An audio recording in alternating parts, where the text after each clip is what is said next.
Did Ken Herrmann serve iced tea at the Indian Open? No, he did not serve iced tea at the Indian Open. And you know that for a fact. I don't know that for a fact. Okay. But I suspect there are. But I'm a PR guy at heart, so I have to be very careful about how I state facts.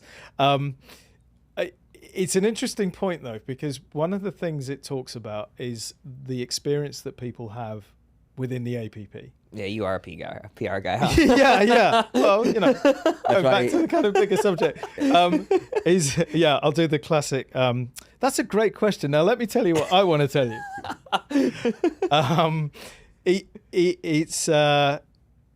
It does speak to the kind of, the fun and the collegiate, not in the college sense, but the kind of, the family sense of fun that people have at events when they're playing pickleball. It was not surprising in the past to see Ken, wanting to look after people if they needed some hydration, some refreshment. Ken is way too busy these days to be doing that, unfortunately. So, yeah, now we have other people who do that for him. He's got to stick to it for the memes. Just for the memes. I always loved it. I thought it was entertaining. Yeah. And it does speak to, he's very hands-on. Like, he's shaking hands with everybody and anybody over at these tournaments and whatnot. Yeah. So, you know what? I'm biased, obviously, because I work with Ken, and I'm very proud to do so. But I think it's important that people understand just how important he is to the sport of pickleball. As I said earlier, in 2019 he launched the APP. He was the first person to kind of put his money where his mouth is and get these tournaments up and running.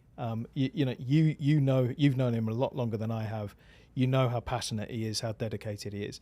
I don't know when he sees home. The guy is constantly on the move, whether he's down visiting, the folks in Fort Lauderdale at the fort and helping them get that facility plan up and running, whether he's out at tournaments, whether he's scouting new venues, whether he's just going to go and watch people play so that he can go and help them. He is an absolute force of nature. And we're very, very lucky to have him, not just within the APP, but within the sport overall.